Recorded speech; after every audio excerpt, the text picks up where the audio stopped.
Bien, alors moi je vais vous parler maintenant, vous avez beaucoup entendu parler du corps noir cosmologique, aussi appelé CMB pour Cosmic Microwave Background.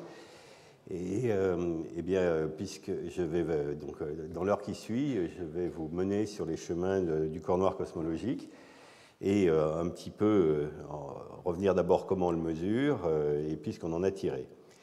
Alors, avant toute chose, pour essayer de situer, je vous rappelle que quand on regarde loin de nous, on voit des galaxies partout, c'est chacun des petits points qu'on positionne, on voit des grandes structures, et on arrive à cartographier les structures à des échelles relativement importantes, puisque, comme vous pouvez le constater, quand ce cercle vert, là, il faut 2,7 milliards d'années à la lumière pour nous parvenir. Donc déjà, on est déjà en train de regarder des âges cosmologiques, et notamment, c'est l'effet dit de cône de lumière, on est dans une machine à remonter le temps, puisque dès qu'on regarde des objets loin, on les regarde tels qu'ils étaient il y a longtemps. Alors si on change d'échelle maintenant, voilà, ce cercle vert il vient là, on peut se poser la question de jusqu'où on peut regarder. Alors jusqu'où on peut regarder, eh ben, on peut remonter dans le passé. Alors on n'a plus de sonde observationnelle à partir d'une certaine distance, mais en fait, si on remonte, si on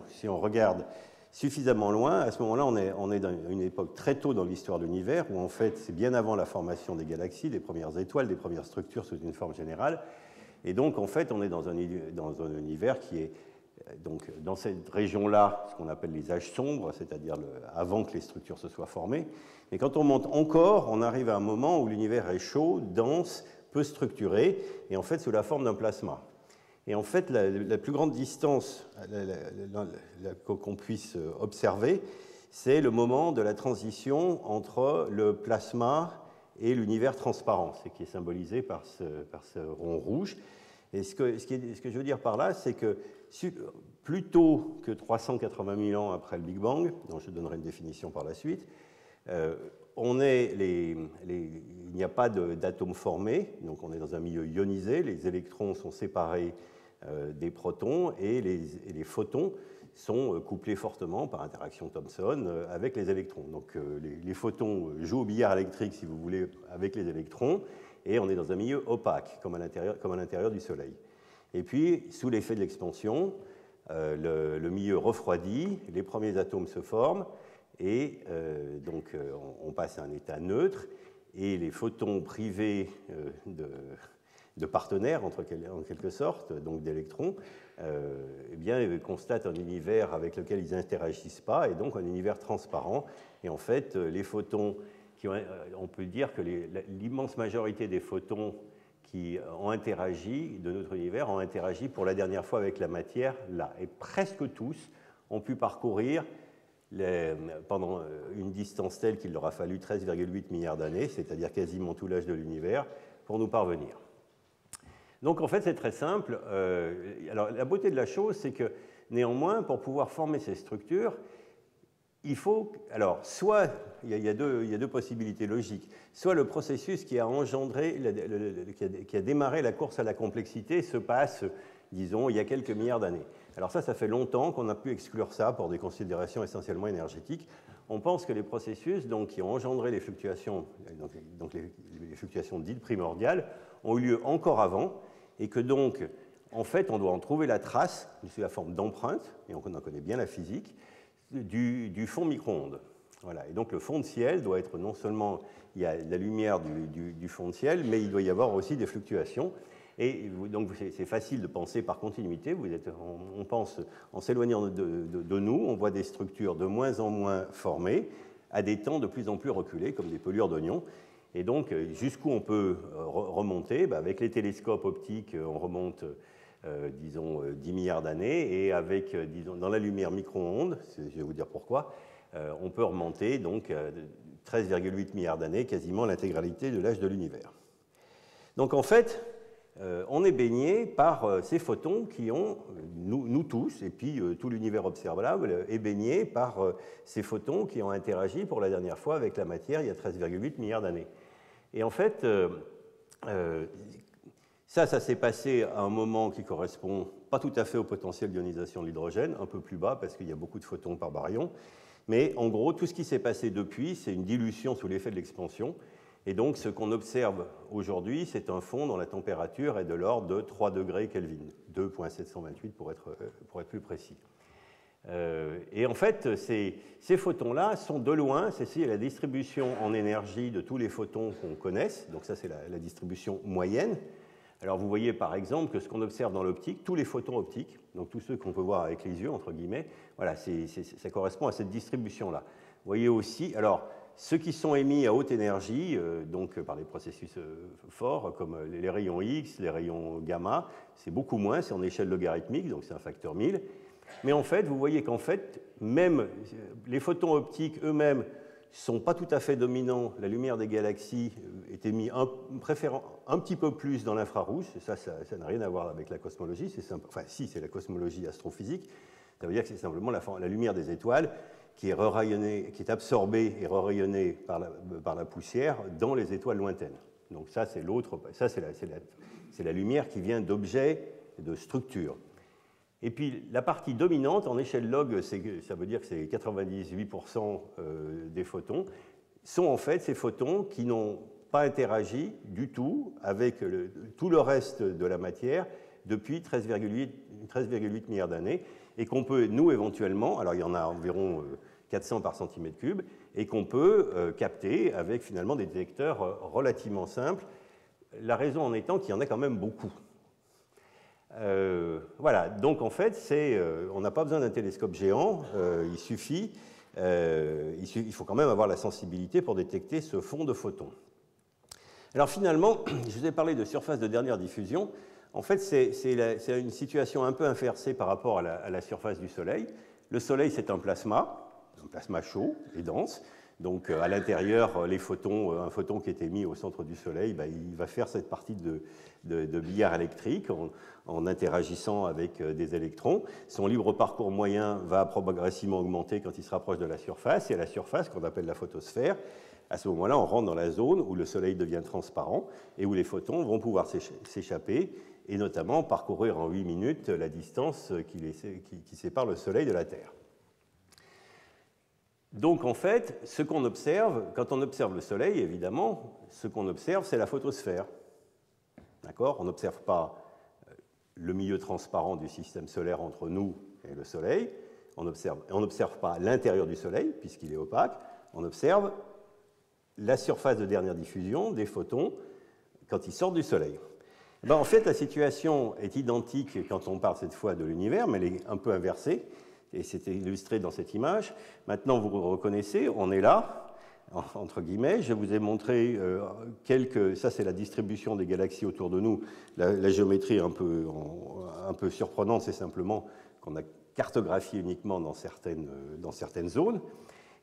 Et puis, quand on regarde de plus en plus loin, on aboutit à une sphère qui est la surface de dernière diffusion. Alors, sphère centrée sur nous par définition, mais qui n'implique aucune symétrie particulière pour l'univers, bien sûr, et puis qui émet à cette surface-là qu'ont interagi pour la dernière fois les photons avec le reste de la matière, et on s'attend à trouver des petites taches, des petites fluctuations, qui sont l'état des structures à cette époque reculée, et qui, dans ce lieu reculé, vont donner naissance à leur tour aux structures dans ce coin-là de l'univers.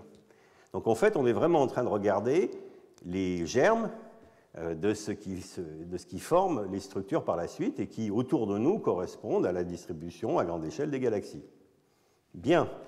Alors, ça, il y a une histoire qui est un peu longue, mais un aspect un peu remarquable de cette histoire, c'est qu'en fait, les théoriciens ont précalculé non seulement la distribution en énergie qu'on attend pour cette lumière des origines.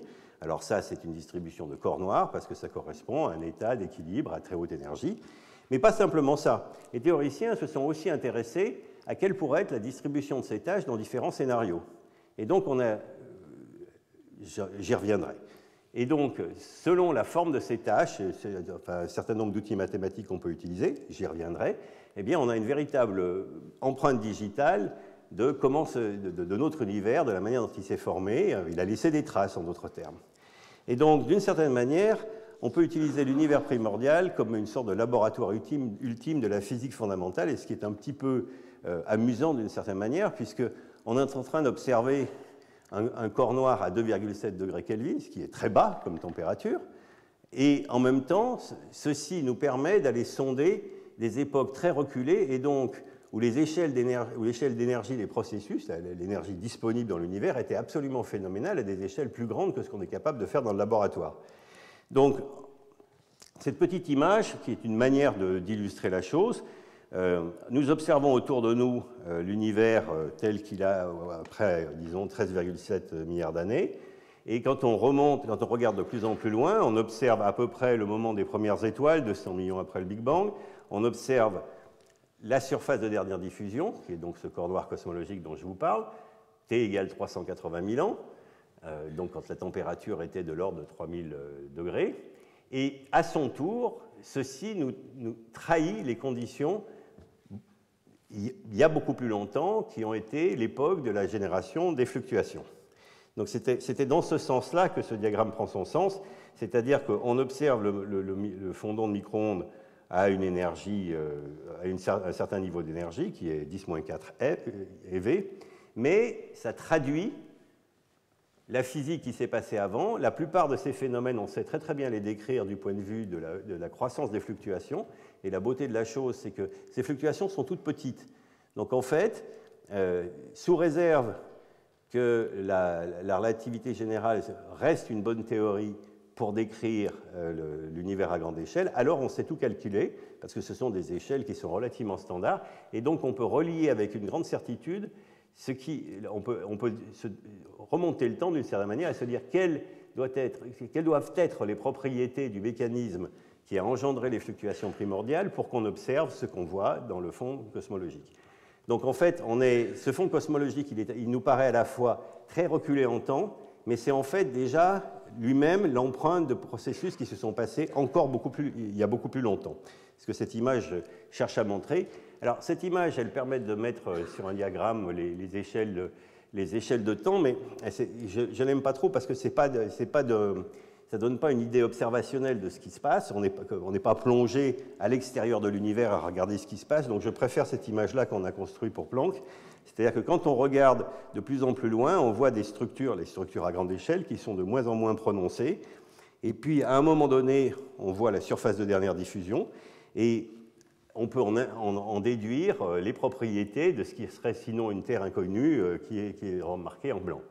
Et puis, par ailleurs, il y a tout un tas d'autres phénomènes dont je ne parlerai pas, mais à part l'un d'entre eux, que Françoise a mentionné précédemment, qui est le long de la propagation, le long des rayons lumineux jusqu'à nous, est défléchi par les fluctuations de densité, et ça peut être utilisé, c'est l'effet de l'antillage gravitationnel du CMB, j'en parlerai quelque peu. Alors, quelques temps forts du point de vue observationnel.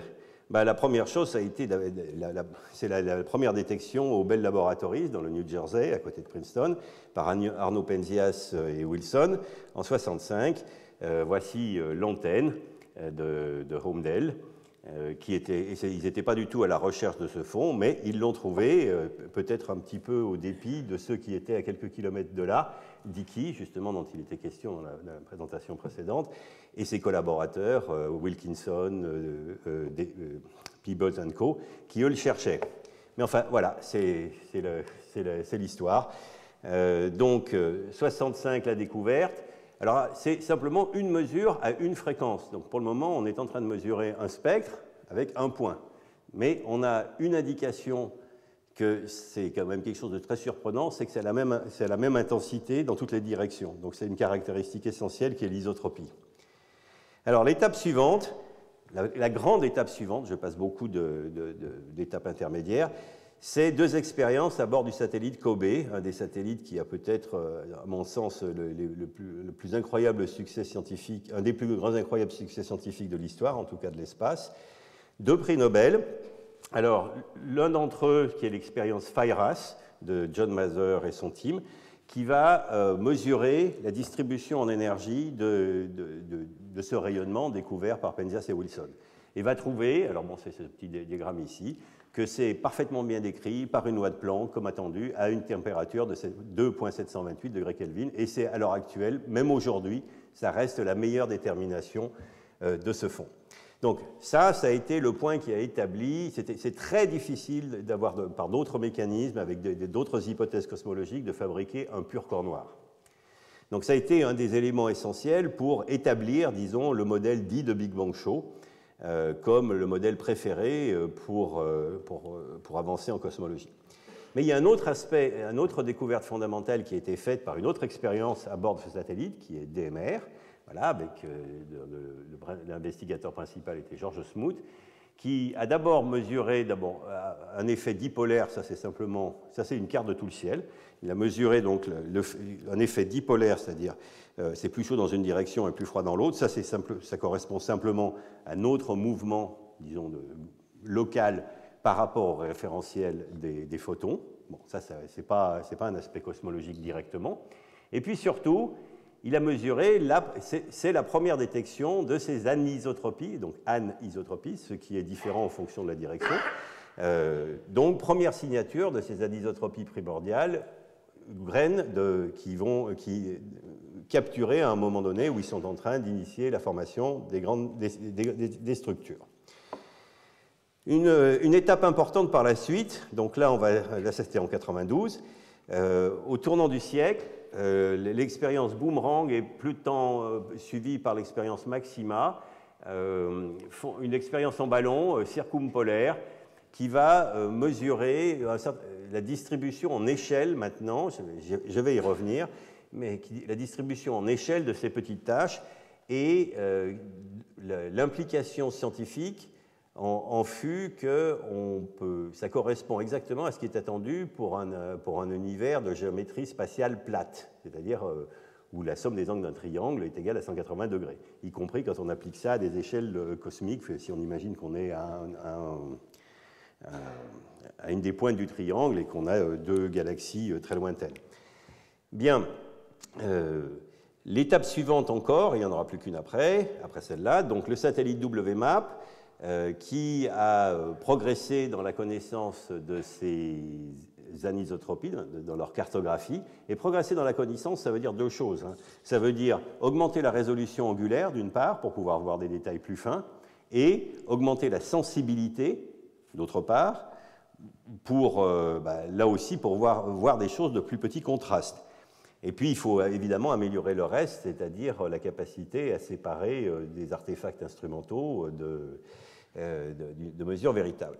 Alors, l'étape suivante, qui s'appelle le satellite Planck, dont j'ai eu le bonheur d'être avec Jean-Loup Pugel, de mener un des deux instruments jusqu'au succès actuel. Alors, voilà le satellite Planck, voilà à quoi ça ressemble. Ça a été sélectionné donc en 96, l'année de naissance de ma fille, que je m'en souvienne. Donc cette chose-là fait à peu près 4 mètres par 4 mètres. C'est un télescope d'1,50 m d'ouverture. Il nous a fallu assembler une équipe mondiale autour pour construire les différents instruments, mais le centre de gravité de l'instrument qui a livré quasiment l'intégralité des résultats dont vous avez entendu parler et que je vais vous décrire, le centre de gravité était fermement à Paris avec l'Institut d'astrophysique spatiale pour l'assemblée de l'ensemble de l'instrument et l'Institut d'astrophysique de Paris pour tout ce qui est le segment sol et l'analyse scientifique. Voilà, et donc pas loin, le tout. Alors Planck, après pas mal d'années d'efforts, c'est peu de temps avant le lancement à Kourou que vous pouvez voir donc de manière physique à quoi ressemble l'objet. Un peu plus tard, voilà, ça c'est à partir de Guyane, le lancement en 2009 de la fusée qui s'est très bien passé. Elle a été lancée en même temps que le satellite Herschel et dans la même coiffe d'une Ariane 5. Les deux se sont séparés. Pour envoyer le tout... Hello, voilà. Les deux sont allés jusqu'au point de Lagrange L2 du système Terre-Soleil. Alors le point de Lagrange, c'est un point qui tourne autour du Soleil et qui est tel que c'est un point métastable où se neutralisent force centrifuge et attraction du Soleil justement à ce point-là. Et donc on orbite autour de ça. Donc il a fallu 2 mois pour arriver au point de Lagrange, et au point de Lagrange, on est très bien situé, on peut se mettre le Soleil dans le dos et observer le cosmos sans avoir personne devant, et pas de téléphone portable non plus. Voilà, alors le secret de Planck, il est d'une certaine manière dans ce transparent, qui va peut-être vous surprendre, mais voilà, ça c'est l'instrument dit haute fréquence. Les mesures sont faites avec des bolomètres, c'est-à-dire des petites choses qui, quand il y a un photon qui arrive sur la grille de détection, l'énergie du photon est transformée en énergie thermique, et la petite hausse de température est notée par un thermomètre, et puis il y a un drain qui permet d'évacuer la chaleur, et donc on a donc converti l'arrivée de photons en signal électrique. Voilà. Pour que ça marche, néanmoins, il faut que ça soit refroidi proche du zéro absolu. En l'occurrence, les niveaux de sensibilité obtenus ont été en plaçant les détecteurs à 0,1 millikelvin, ce qui est 0,1 Kelvin, ce qui est proche du zéro absolu. Mais il faut une autre propriété qui est tout aussi importante, c'est la stabilité. Puisque ce que vous êtes en train de faire, c'est de promener un petit détecteur sur le ciel, et vous notez la conversion en signal électrique, bien sûr, la variation du flux en fonction de la direction pour pouvoir cartographier les anisotropies. Et donc, évidemment, si l'environnement thermique de votre expérience n'arrête pas de bouger, vous allez prendre des vessies pour des lanternes. Et donc, il faut que ça soit très stable. Et alors, le point le plus remarquable, peut-être, c'est que vous voyez ici, c'est la stabilité sur la plaque des détecteurs pendant 900 jours, et la consigne a été tenue à 0,1 millième de Kelvin. Voilà, donc ça, en gros, c'est le... Comme toute chose, on va parler après de courbure de l'univers, d'inflation, etc. Mais en général, ça s'ancre dans des performances techniques qui étaient impossibles auparavant. En l'occurrence, à part une des premières, c'était d'utiliser donc ces bolomètres pour faire une expérience dans l'espace, mais pour cela, il fallait être capable de mettre à 0,1 Kelvin, avec une stabilité de 0,1 millikelvin, ces détecteurs pendant 900 jours. Alors, là, donc on a commencé à prendre des données en 2009. L'expérience, voilà, c'est le cahier sur lequel a été noté quand on a envoyé la commande qu'il a mis hors circuit en 2013. Et depuis, le reste de l'aventure se continue dans la cave de l'Institut d'astrophysique. Voilà le petit centre de calcul que j'ai mis en œuvre, enfin que j'ai monté pour pouvoir recevoir les données et les processer avec l'ensemble de la collaboration. Et le résultat de base, donc là on revient à l'astrophysique, c'est 9 cartes du ciel. Donc 3 cartes par l'instrument basse fréquence, 6 cartes par l'instrument haute fréquence. Ce sont des cartes de tout le ciel. Donc ça, c'est l'équateur galactique. Donc là, on est dans le plan de la galaxie. Et voilà. Donc c'est ce type de coordonnées-là. Vous voyez un certain nombre de choses. Bon, pour un certain nombre, l'image est coupée en deux. Ça veut dire simplement que, comme on verra par la suite, nous avons aussi la capacité à mesurer la polarisation de la lumière. Donc, dans un certain nombre de cas, voilà ce qui est tracé là, c'est la fraction de polarisation de la lumière. Et donc, ça, c'est la mesure de base. C'est fait dans l'infrarouge. Donc, vous voyez, 100 GHz, ça correspond à 3 mm de longueur d'onde. Donc, on est à la limite, enfin, on est des ondes un peu plus faibles que la radio, mais on est dans l'infrarouge lointain. Pourquoi 9 cartes ? Parce que simplement, il va falloir séparer les différentes émissions galactiques et de celles qui sont cosmologiques d'arrière-plan, et c'est ça qu'on va utiliser. Et donc voilà, on a le résultat de base de Planck. Ça a été d'abord, ce ciel-là était inconnu, il est quasiment. Le ciel micro-ondes à plus haute fréquence que environ 100 GHz n'était pas connu, ou alors sauf à beaucoup plus haute fréquence. Donc ça a été l'ouverture d'une fenêtre avec une beaucoup plus grande sensibilité et résolution angulaire. Pour vous donner une petite idée, voilà, la plus haute résolution angulaire, c'est 5 minutes d'arc à 217 GHz, avec une sensibilité qui est le bruit détecteur de 0,5 microkelvin degré. Alors ça veut dire, quand on regarde un pixel qui fait 1 degré de taille, il y a si on convertit les fluctuations en fluctuations thermodynamiques pour avoir comme échelle, comme unité, à ce moment-là, le bruit détecteur équivaut à 0,5 millionième de degré. Donc ça vous donne une idée de la précision de la mesure pour chacun des détecteurs du ciel. Voilà. Alors, une fois qu'on a assemblé ça, il y a un autre défi. Parce que, en fait, il n'y a pas, ça se saurait, il n'y a pas que le ciel micro-ondes, il y a tout un tas d'autres, si on regarde que le rayonnement fossile est là, eh bien, il y a d'autres choses. Il y a non seulement le bruit détecteur dont j'ai déjà parlé, mais les différentes émissions de notre galaxie. Alors, l'émission de la poussière dans notre galaxie, l'émission synchrotron, free-free, 3 types d'émissions différentes qui sont donc complètement locales et qui n'ont rien à voir avec le fond cosmologique qui nous intéresse.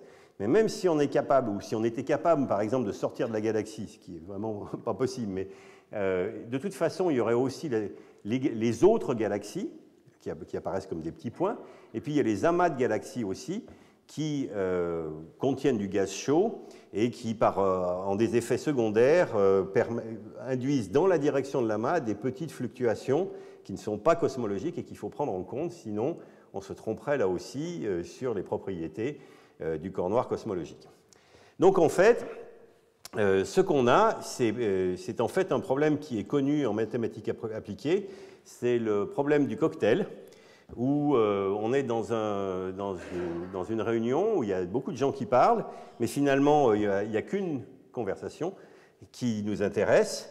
Et comment on fait? Eh bien, quand on a simplement un certain nombre de micros. Donc, vous avez un certain nombre d'enregistrements, il y a différentes localisations, et donc, vous allez essayer d'utiliser un certain nombre des propriétés des différentes voix pour isoler celles qui vous intéressent.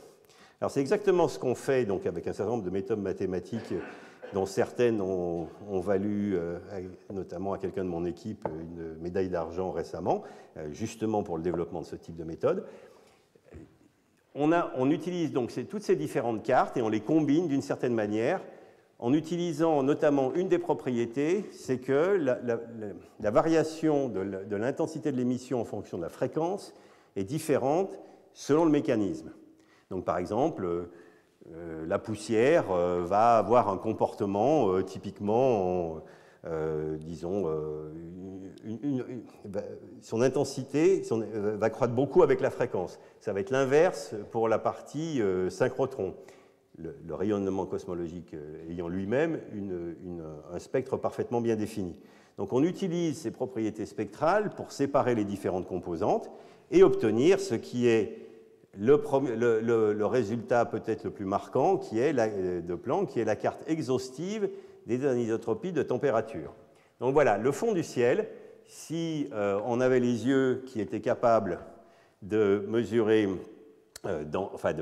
s'ils étaient sensibles dans la région de l'infrarouge ou l'infrarouge lointain, si par ailleurs on était capable de sortir de la galaxie et de ne pas regarder ou de séparer les émissions autres, ben voilà, le fond du ciel ressemble à ça. Alors, la sortie de cette carte a été effectivement remarquée. On a eu la fierté, notamment, d'avoir même le Financial Times en une, ce qui, pour un scientifique, paraît complètement hallucinant. Mais revenons un petit peu donc, aux propriétés de cette carte. Donc, quand on regarde, voici maintenant la table des couleurs, donc entre plus et moins 300 microkelvin. Ceci montre directement en fait, que typiquement, ces anisotropies de température sont de l'ordre de 100 microkelvin. Voilà. Pour être précis, la RMS de ce champ, c'est 100 microkelvin. Et donc, c'est pour ça que, comme on avait l'idée que ça devait être l'ordre de grandeur de ce qu'il faudrait, de ce qu'on risquait de découvrir en 1996, eh bien, on voulait avoir un très fort rapport signal sur bruit, d'où les sensibilités qu'on espérait avoir, qui étaient de l'ordre du microkelvin. Alors, cette carte est en fait une fenêtre unique, parce qu'on peut montrer... pour une raison assez simple, c'est qu'à 380 000 ans après le Big Bang, en gros, la lumière a pu parcourir une distance qui correspond à 380 000 ans lumière. Et ça, si on essaie de traduire à quel angle ça représente sur le ciel, c'est de l'ordre du degré. Donc dans cette carte, en fait, tout ce qui est à des échelles supérieures de l'ordre du degré, des processus causaux, depuis le moment où ces fluctuations ont été engendrées, n'ont pas pu les altérer. Donc toutes les grandes échelles, là, il n'y a aucune variation, il n'y a aucun processus qui a pu altérer. Donc vous voyez directement, quelle que soit l'empreinte du processus qui a initié la croissance des structures, peut-être à quelques centaines de temps de Planck, en tout cas très très tôt dans l'histoire de l'univers. Je ne vais pas vous donner, parce que ça c'est une des grandes inconnues pour le futur, quelle est l'échelle exacte d'énergie. En tout cas, ce qu'on sait, c'est qu'elle est plus petite que 10 puissance 16 GeV. Alors, si on s'amuse à prendre cette carte et à moyenner les échelles plus petites que le degré, et donc on obtient cette carte. Donc ça, c'est cette carte vraiment qui est la carte des fluctuations primordiales. Vous regardez directement l'empreinte de ce qui a, à notre compréhension, initié toute la structuration de l'univers, absolument tout. Donc c'est assez phénoménal quand même. Et on pense que ça, ce sont des fluctuations quantiques auxquelles je reviendrai peut-être. Alors ce qui est intéressant, c'est de se dire, mais qu'est-ce qu'on voit aux échelles plus petites? Donc quand on fait la soustraction des grandes échelles supérieures au degré par rapport à ça, on obtient cette carte-là, et cette carte-là a énormément d'informations, parce qu'elle nous traduit comment apparaissent les fluctuations primordiales après 380 000 ans d'évolution. Or, il se trouve que ces premiers 380 000 ans d'évolution, leurs caractéristiques détaillées dépendent de l'univers dans lequel elles évoluent. Donc, des grandes propriétés qui définissent la croissance des perturbations.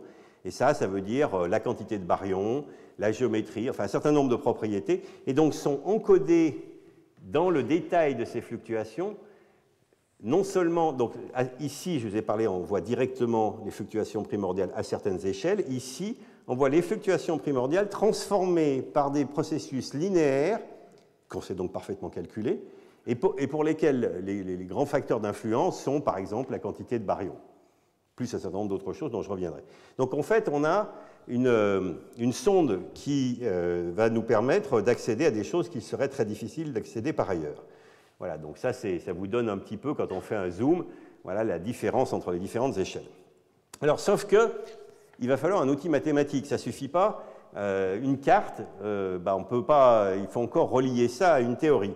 Alors, la théorie ne peut pas vous prédire à quoi va ressembler la carte que des petits terriens vont observer de leur petit coin d'observation de l'univers. Ça, on ne sait pas faire. On peut générer des réalisations multiples dans une théorie donnée. Ça, on peut dire, on peut essayer de simuler le processus, mais il y a une chose qu'on peut faire en revanche très précisément, c'est se donner, c'est dériver quelles sont les propriétés statistiques de la carte dans différents scénarios.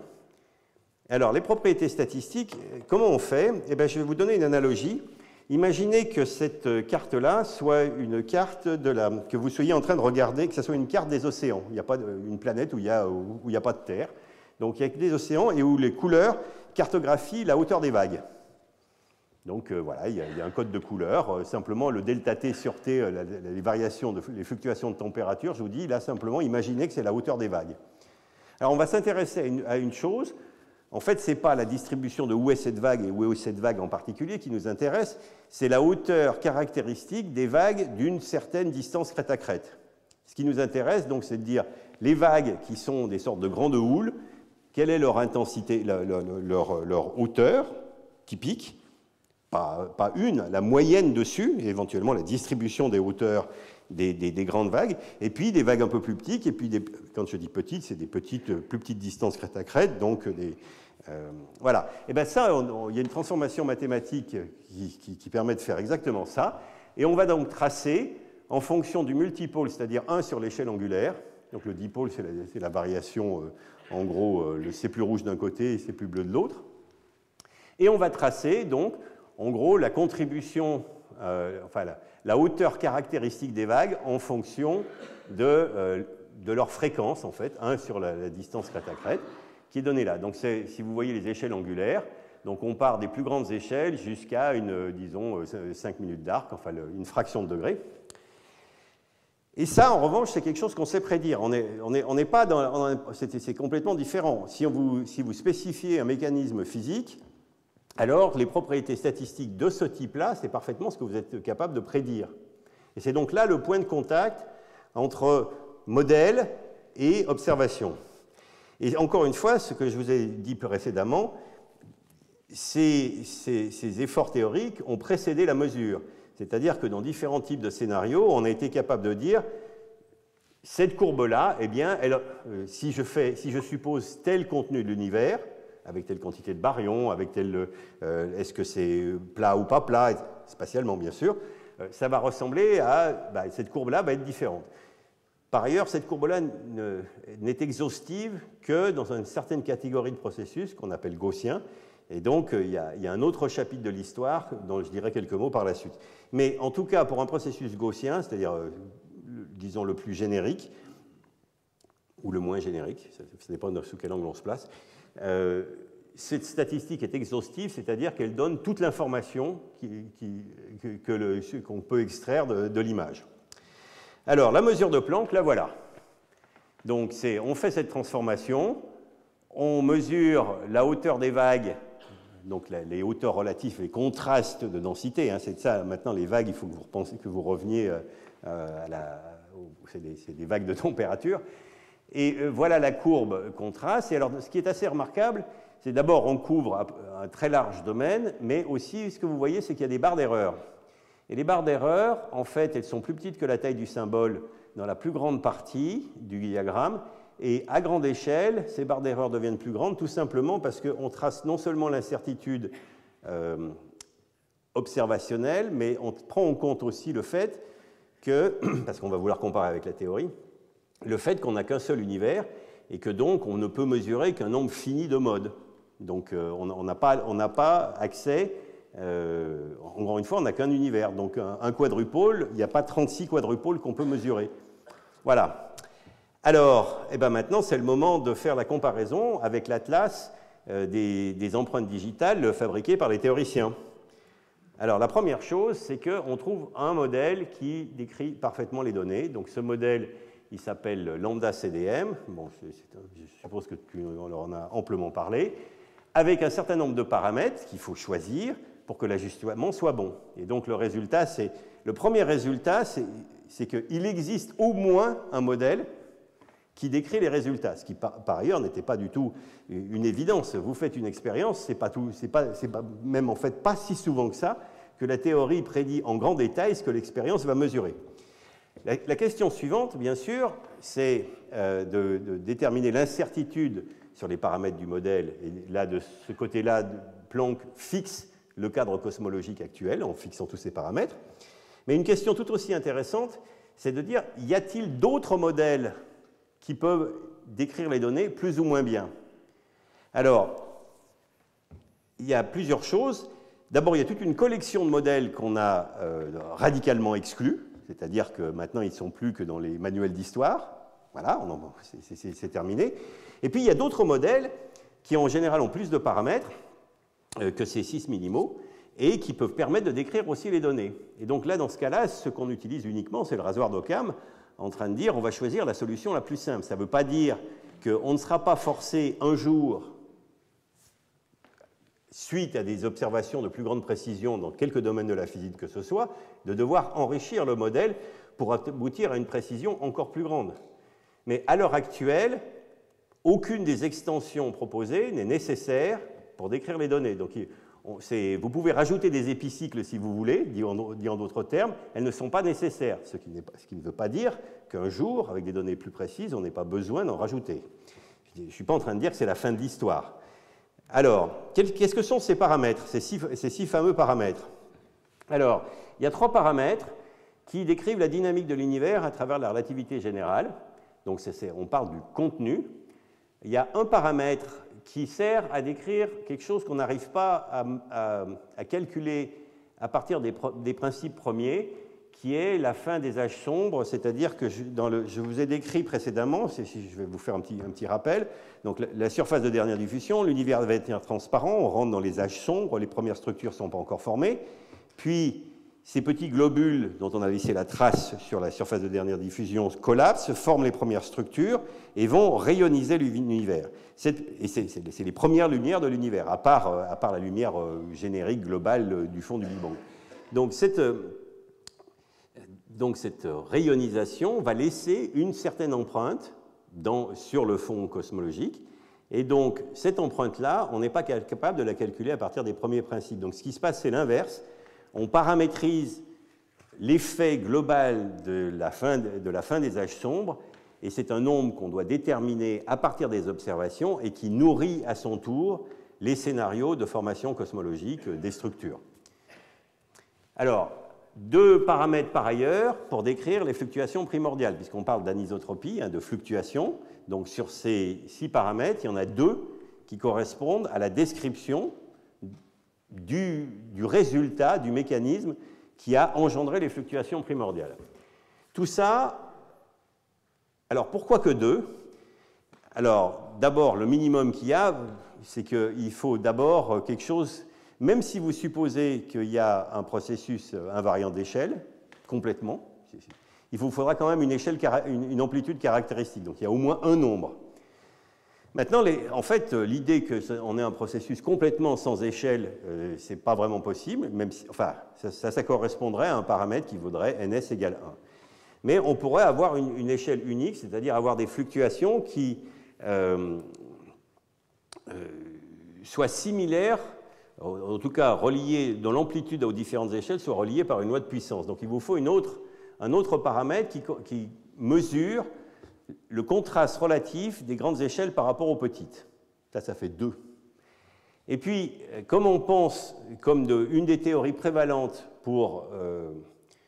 depuis les années 80, comme théorie de formation des structures, c'est la théorie dite de l'inflation, cette théorie-là, naturellement, vu qu'elle correspond à une inflation exponentielle qui aplatit toutes les structures préexistantes, et notamment la courbure de l'univers à l'échelle de notre univers observable, on suppose, ce qui est cohérent au sein de ce modèle, on suppose une géométrie spatiale plate.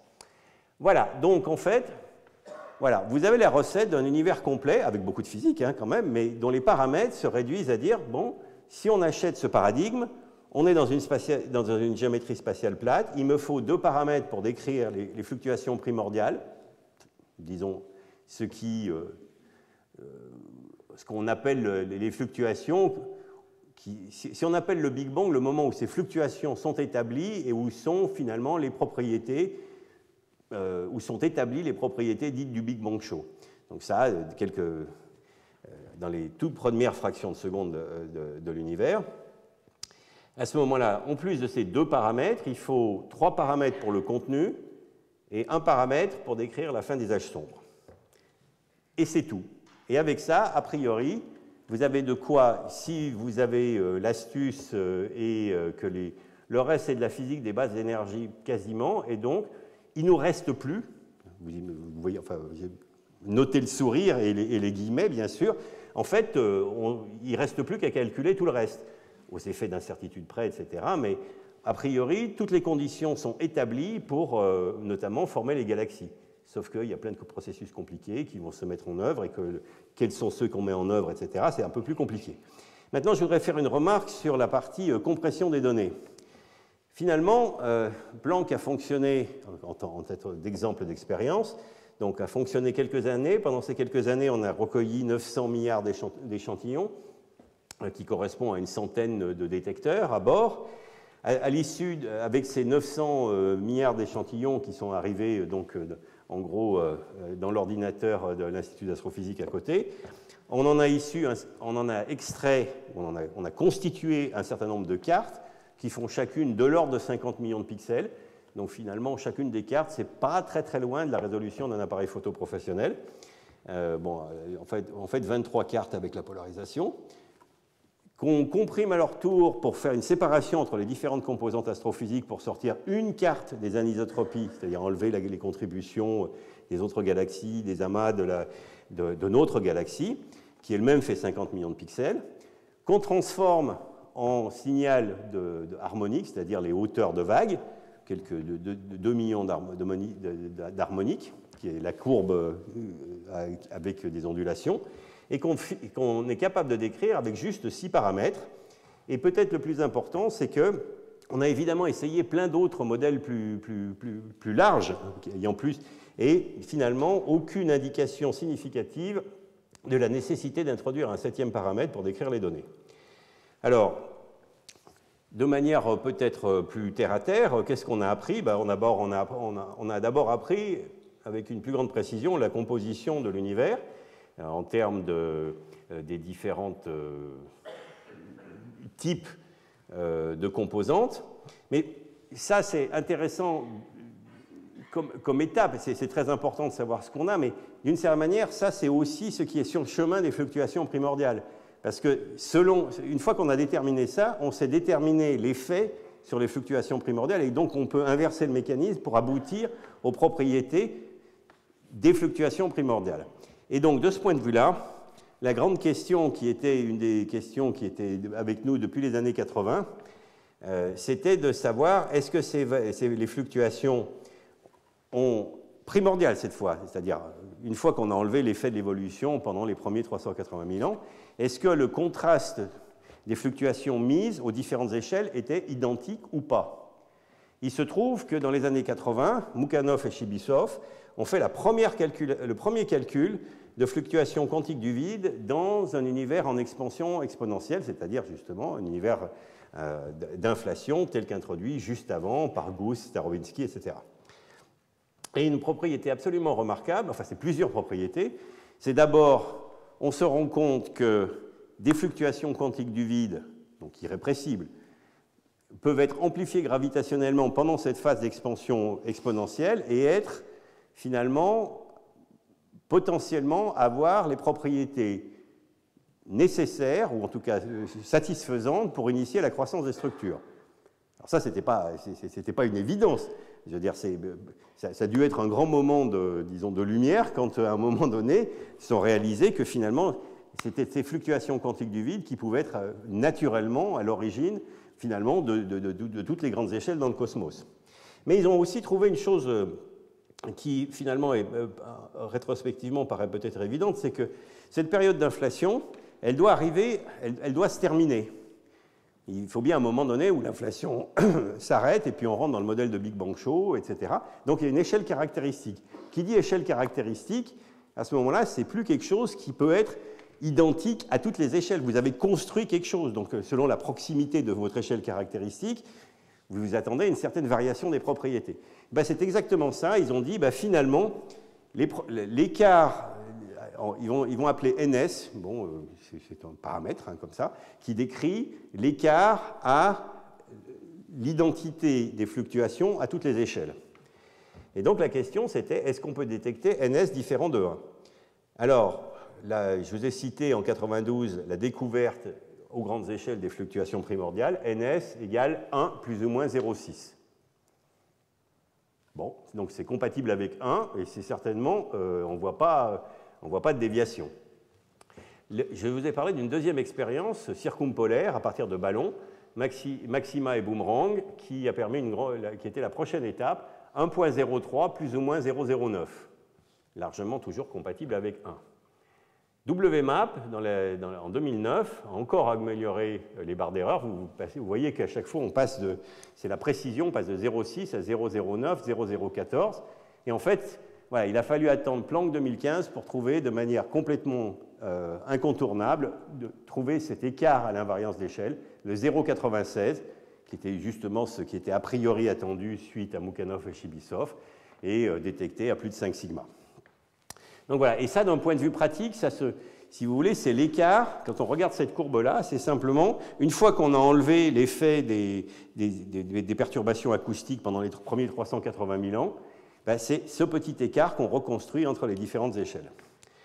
Alors, bon, ça, je vais le sauter, parce que je ne vais pas avoir le temps.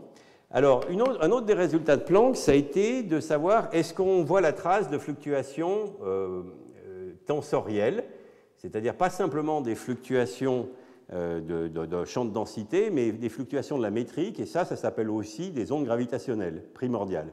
On s'attend, en tout cas dans une grande classe de modèles dits d'inflation, qui soient en même temps que soient générées les fluctuations habituelles de densité, donc qui vont engendrer les structures, avoir aussi l'émission la génération d'ondes gravitationnelles primordiales. Alors pour ça, donc c'est une des caractéristiques manquantes, des grandes caractéristiques qui nous manquent, pour essayer de caractériser cette étape essentielle dans l'histoire de l'univers. On le caractérise par un chiffre qui s'appelle R, qui est un chiffre qui caractérise l'amplitude. Donc, ce qu'a fait Planck, c'est en fait de trouver à mettre une limite supérieure sur l'amplitude que peuvent avoir les ondes gravitationnelles primordiales, puisqu'on ne les a pas détectées. Et donc, le domaine permis par Planck, ça se trouve ici. Bon, selon différentes contributions. Voilà, on est dans ce domaine-là. Donc, vous voyez, l'écart à 1, ça, c'était la première chose que je vous ai dit. On a vraiment établi à plus de 5 sigma que 1, l'invariance d'échelle stricte était exclue. Bon, ça, c'est complètement clair. Mais on a aussi exclu le fait qu'il puisse y avoir beaucoup d'ondes gravitationnelles primordiales. Commençons à lever le voile sur d'autres propriétés du genre quelle doit être la forme du potentiel qui a engendré cette forme d'inflation, donc concave ou convexe, etc. Et dans ce processus-là, eh bien, il y a tout un tas de modèles dont les prédictions sont dans ce plan qui ont été exclus, ce qui est un exemple typique de la manière dont la science fonctionne. Alors, est-ce que c'est tout ce qu'on peut tirer de ce spectre de puissance? Alors, bien sûr que non. Dans cette image, on peut regarder d'autres choses que la hauteur des vagues, entre guillemets, en fonction de l'échelle. Ça s'appelle une fonction à 2 points. On peut regarder beaucoup d'autres choses. On peut, par exemple, regarder si, dans toutes les régions du ciel, cette courbe est exactement la même. Alors, Planck a justement trouvé qu'il y avait une petite différence entre, si on cherchait à maximiser les différences quand on faisait la mesure simplement dans une moitié du ciel et dans l'autre, maximiser la différence dans les deux moitiés, eh bien, on a trouvé une certaine direction dans laquelle il y a une petite différence. Et donc, la grande question, c'est est-ce que ça, c'est simplement une fluctuation statistique, le fait qu'on observe qu'un univers, dans l'univers à côté, enfin, l'univers à côté, entre guillemets, l'univers observable à côté, bien sûr, c'est-à-dire vous vous déplacez de beaucoup et vous êtes un autre observateur qui a lui aussi sa sphère autour de lui, et il va observer un ciel micro-ondes un peu différent. Est-ce que c'est compatible avec la singularité de notre point d'observation? Alors la réponse est probablement, mais ça ne doit pas se produire très souvent. On n'a pas beaucoup de chance dans notre point d'observation. On n'est pas un observateur absolument typique. Mais ce n'est pas suffisant. Ça dit simplement, bon, c'est une anomalie, mais ça reste compatible avec les idées qu'on a. Alors, on peut pousser cette analyse, on peut regarder cette carte sous plein de formes. Vous imaginez bien, enfin, les gens au cœur de la chose, on était près de 300 à regarder cette carte sous tous les angles. Donc, on a mesuré beaucoup d'autres choses, donc ce qu'on appelle d'une manière générale les non-gaussianités. Et là, c'est un autre des résultats de Planck que je vais juste citer, c'est qu'on a mis des contraintes, des limites supérieures sur un certain nombre de non-gaussianités, enfin donc d'écarts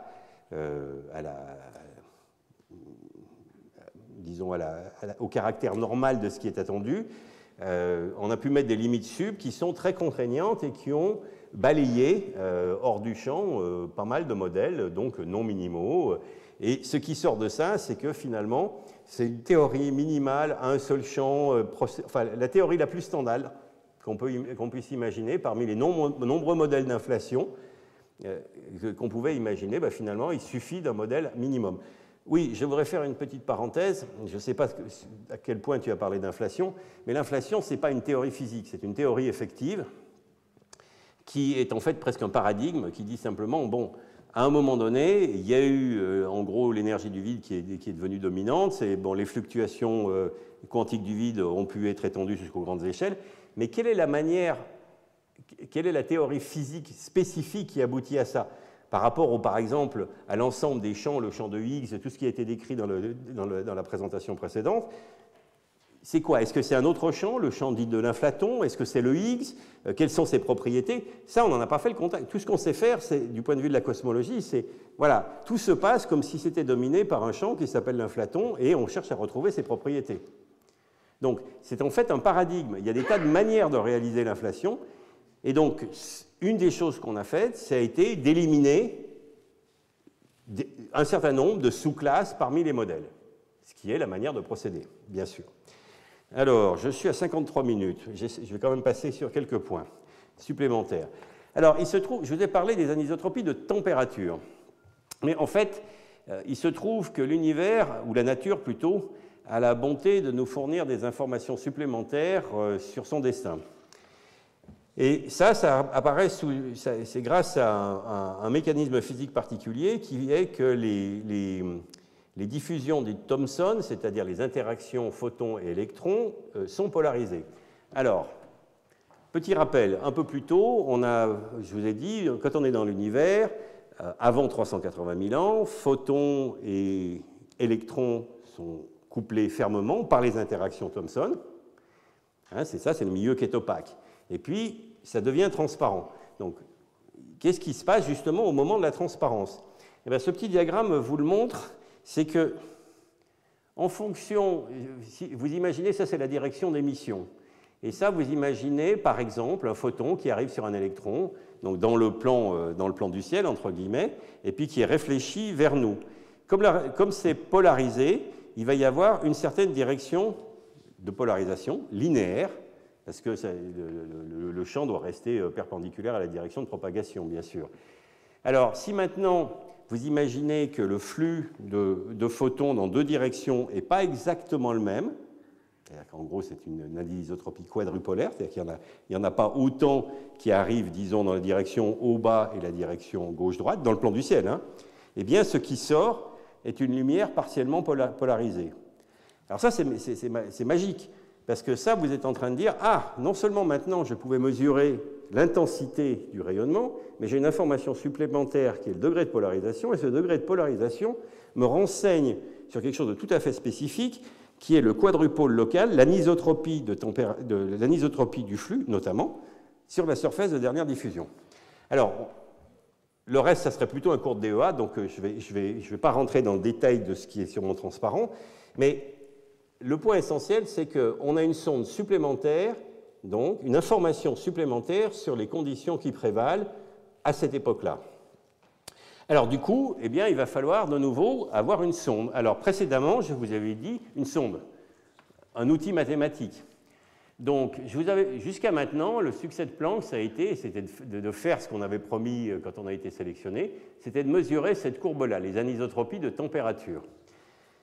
Maintenant, pour la polarisation, il faut un petit outil d'analyse supplémentaire, parce que la polarisation, c'est quasiment comme un champ de vecteurs. En fait, c'est des pseudos, il n'y a pas de tête, c'est juste des petits bâtons qui indiquent juste une direction. Et il peut y avoir, on peut génériquement, on veut se ramener ça à une quantité par point. Ça, c'est quelque chose, c'est un champ scalaire, c'est facile de traiter avec ça.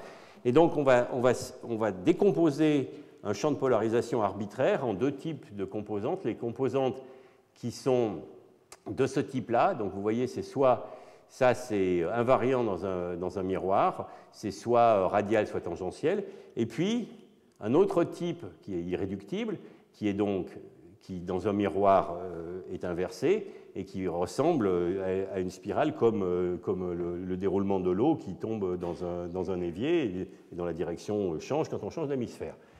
Donc, on sait faire, donc quand on a mesuré la polarisation sur la sphère, qu'on a un pattern, on sait décomposer en deux types de champs qui sont de ce type-là, de champs E et B.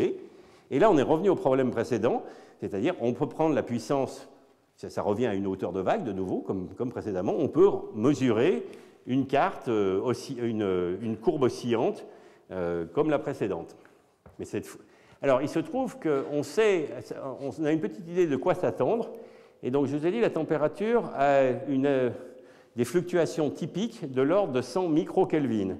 Eh bien, les modes E ont des fluctuations typiques de 4 microkelvin. Alors, tout de suite, vous voyez que ça, c'est typiquement, on est 25 fois plus faible. Et puis, les modes non symétriques, on s'attend à quelque chose qui est au plus de l'ordre de 300 nanokelvin de fluctuations caractéristiques. J'attire votre attention que là, de là à là, il y a, je ne sais plus, 10 puissance 9. Donc, on est en train de parler d'un défi observationnel phénoménal, puisqu'on essaye de mesurer des puissances qui sont, oui, 1 milliard de fois plus faibles que ce que Planck a fait, qui lui-même a été le... Bon, enfin, voilà.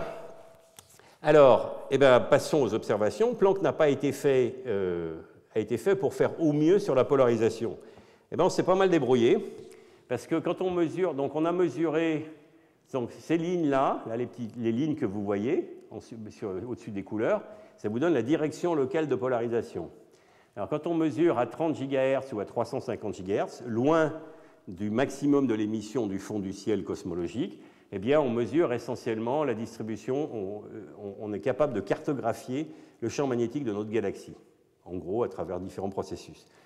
Donc là, il va falloir séparer des composantes aussi. Quand on fait ça, on aboutit à cette carte-là, qui est la carte de la polarisation du fond cosmologique. Et quand on fait, voilà, on va faire un petit, vous verrez peut-être un petit peu mieux. Voilà, ce sont ces lignes. Et dans l'arrière-plan, vous voyez les fluctuations de température, la couleur.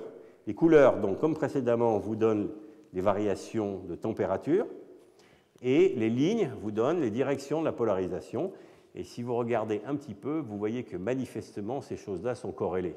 C'est-à-dire que l'orientation des lignes, elle est sensible, entre guillemets, ou elle a une corrélation avec les fluctuations de température. Donc, d'un point de vue un peu plus quantitatif, ben voilà ce qu'on obtient. Donc là, ça, c'était la courbe précédente que je vous avais montrée en température. Donc, ça, c'est en gros toutes les mesures du corps noir cosmologique qu'on connaît aujourd'hui, à part un ou deux points parus dans l'année qui vient. Oui, dans l'année passée. Donc les points Planck sont les points bleus. Donc voilà. Donc ça, on a mesuré donc, très très précisément les anisotropies de température avec les choses que je vous ai indiquées, ce qu'on en a tiré, les paramètres de l'univers, sur les fluctuations primordiales, etc. Et puis sur les modes d'IE, bah, pour le moment, la plus grande partie de l'information vient quand même encore de Planck. Mais ceci est mais Planck arrive au bout de ce qu'il est capable de faire. D'un point de vue numérique, le nombre de modes, c'est-à-dire de types de fluctuations qu'on a mesurés sur le ciel en température, on a mesuré 1,1 million de modes, c'est-à-dire qu'on a mesuré à peu près tout ce qu'il y avait à mesurer. Du point de vue des modes E, on en a mesuré 100 000, ben, il y en a là aussi 1 million, donc on en a mesuré 10%.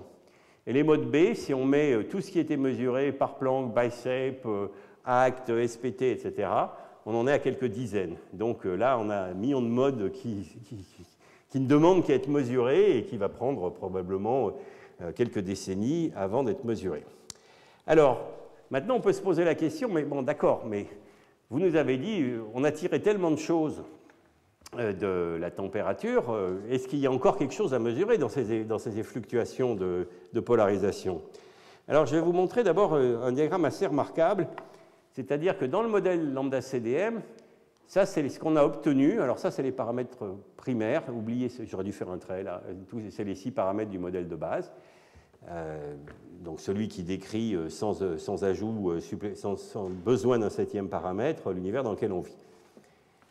Et vous avez les valeurs numériques avec leur barre d'erreur. Mais on peut faire comme si on n'avait pas mesuré la température, et donc n'analyser que les corrélations température et polarisation. Donc une autre sonde. Et ce qu'on dérive indépendamment, et ça c'est le point important des fluctuations de température, c'est les chiffres qui sont là. Et alors vous voyez, bon, c'est quasiment aussi bon, et ça c'est quand même quelque chose d'incroyable, parce que ce n'était pas du tout garanti. Vous avez 2 sondes physiques d'un phénomène. Vous êtes capable de prédire ce qui va arriver si on regarde d'une autre façon que si vous avez bien compris le système. Et donc d'une certaine manière, si vous voulez, si on essaie d'imaginer à quoi ressemble, disons, l'univers primordial, que j'ai symbolisé par ça, finalement, on en a une certaine image à travers les fluctuations de température qui ressemblent à ça, une certaine image qui sont les fluctuations de polarisation. Et finalement, ce que je viens de vous dire, c'est que ces 2 choses-là nous permettent de reconstruire la même image complète. Et ça, ce n'était pas du tout évident. Ça, c'était un test extraordinairement fort de la solidité globale du modèle. Et ça fait une chose supplémentaire, bon, sur laquelle je ne vais peut-être pas m'étendre trop, mais c'est qu'il existe un certain nombre de modèles non minimaux, y compris un certain nombre sur lesquels j'ai travaillé dans ma jeunesse, qui changent cette correspondance entre ce qu'on observe entre les deux. Et donc, vous avez une capacité supplémentaire d'exclusion de modèles, puisque précisément vous avez, disons, une poignée supplémentaire. Alors, pour conclure, je voudrais dire que le modèle qui émerge à l'issue de tout ça est un modèle élégant, incroyablement minimal, puisque 6 paramètres, c'est quand même complètement hallucinant. Mais je voudrais attirer votre attention sur sa trompeuse simplicité. Parce que, bon, 6 paramètres, c'est une chose, mais ça repose finalement sur nos 2 théories fondamentales, qui sont la relativité générale et la mécanique quantique, plus des hypothèses qui sont pour le moins hardies, et qu'on explicite rarement, mais que je tiens à souligner. tout d'abord que les lois de la physique sont toujours et partout les mêmes, ce qui est un postulat, vous le déclarez, mais rien ne dit que c'est quelque chose qu'il faut mettre en œuvre, et puis après on juge l'arbre à ses fruits. L'univers à grande échelle est homogène et isotrope. Une autre chose sur laquelle on n'insiste pas toujours, c'est que la relativité générale peut s'utiliser, enfin Françoise l'a dit précédemment, à des échelles beaucoup plus vastes qu'à celles où elle a été testée directement. Et il s'agit d'une extrapolation par près de 15 ordres de grandeur. Et d'une certaine manière, pour la mécanique quantique, c'est un peu la même chose. On est en train de regarder des échelles d'énergie qui sont typiquement de l'ordre de, je vais dire, un peu moins de 10 puissance 16 GeV, donc giga-électron-volt. Donc ça aussi, on teste nos connaissances de la physique dans des régimes peu connus. Et puis le dernier point qui est assez intéressant, c'est tout en utilisant toute la physique classique avec une précision horlogère, parce que je ne vous ai pas raconté tout ça dans une heure, mais pour arriver à ces prédictions très précises, il faut décrire de manière extraordinairement précise le détail dont se fait, par exemple, la transition vers la transparence. Vous changez quoi que ce soit dans un certain nombre des lois qu'on utilise, vous changez, un exemple qui a été mentionné par Françoise tout à l'heure, c'était par exemple aussi dans le modèle standard, c'est-à-dire où on ne rajoute rien à part lambda CDM, le nombre effectif de degrés de liberté, ça se décrit, c'est 3.0 quelque chose, et voilà. Donc tout ça est codé de manière extraordinairement précise, et d'ailleurs, quand on dit si ce nombre effectif de degrés de liberté, on le laisse libre, on retombe sur la fameuse valeur de 3.0 quelque chose. Donc en fait, tout ça, c'est très trompeur, parce qu'on se dit, bah, finalement, c'est très simple. Je veux dire, c'est une sorte de jeu d'enfant que n'importe qui peut faire. Il y a 6 paramètres, quelques lois. Oui, mais voilà, tout ça se met en œuvre d'une manière telle que ça aboutit à des prédictions extraordinairement précises, parce que ces 2 millions de modes dont je vous ai parlé, enfin, ça dépend, il y a 10 millions d'un côté, enfin, ça dépend de qu'est-ce qu'on mesure, mais ces modes dont je vous ai parlé, il faut être capable de les décrire avec une grande précision statistique et que ça colle. Et ça, évidemment, le grand succès, c'est que ces prédictions ont été faites avant les mesures. Je voudrais donc finir sur, parmi les tests, qui est une des choses qui n'était pas prévue dans le début de Planck, je sais, je suis à 1h06, donc je vais m'arrêter. Je vous rappelle, je fais le contact avec une chose qui a été dite précédemment, c'est quand on regarde la propagation des rayons lumineux depuis la surface de dernière diffusion jusqu'à nous, évidemment, les rayons lumineux se propagent à travers les grandes structures en émergence, les grandes structures. Et donc, ceci implique une déviation des rayons lumineux. Et ce que je souhaitais faire, c'était de vous montrer de manière directe visuelle qu'est-ce que ça veut dire, ça, sur la carte. Alors, vous voyez une carte ici, c'est une petite simulation, parce qu'évidemment, je ne peux pas vous le faire avec l'univers pour de vrai. Donc, voici la carte de température telle qu'on l'observerait sans l'effet de propagation à travers les grandes structures. Et puis on va supposer, donc ça fait l'échelle, c'est des fluctuations RMS de 100 microK, donc l'échelle est un peu plus grande. Pour la température, donc des fluctuations des modes E plus faibles, et puis on n'a pas mis de fluctuations de mode B du tout, celles qui ne sont pas invariantes par symétrie miroir. Et maintenant, observez bien, donc ça fait de l'ordre de 10 degrés. Et maintenant, observez bien ce qui se passe, comment cette image se transforme après propagation à travers les grandes structures. Donc, ils vont, encore une fois, la distordre un petit peu. Voilà ce que vous obtenez. Hop. Alors, qu'est-ce que j'observe là? Alors, j'observe plein de choses remarquables. D'abord, là, vous constatez qu'en fait, c'est la même image largement. Mais c'est des petits déplacements, mais qui sont cohérents à grande échelle. Donc, je continue à vous le faire. Hop, hop, hop, hop. Voilà. Donc, vous voyez par exemple que cette sous-densité-là, elle est simplement un peu étendue. Donc, globalement, mais vous voyez que ce n'est pas un champ aléatoire, ce n'est pas un champ de déformation aléatoire. Vous voyez visuellement que ce que vous faites, c'est des petits déplacements, quelques minutes d'arc, cohérents sur plusieurs degrés. Et ça, c'est quelque chose qu'on n'attend pas, a priori, pour le fond primordial. Donc, on va pouvoir utiliser cette propriété pour reconstituer, justement, quel est l'objet lentillant, c'est-à-dire quelle est la distribution de la masse dans les grandes structures de l'univers, au moins en projection. Puis, il y a un dernier effet, c'est que quand il n'y avait pas de mode B, eh bien, il y en a qui sont générés par ce processus. Voilà. Et donc, on a utilisé ça pour faire la première cartographie de tout l'univers observable de la densité de matière projetée, quelque chose qui m'a beaucoup ému quand je l'ai vu pour la première fois. Vous imaginez que là, voilà, vous regardez à une échelle tellement phénoménale que vous regardez, c'est une échelle tellement grande qu'il a fallu l'âge de l'univers à un rayon lumineux pour nous parvenir. Donc, c'est tout l'univers observable. Et vous voyez la densité de matière projetée, donc projetée parce que c'est une carte à 2 dimensions, donc l'effet projeté le long de la ligne de visée, de l'ensemble de la matière, donc y compris la matière non lumineuse, la matière sombre. Donc voilà, vous avez la première carte de toute la distribution de matière dans l'univers.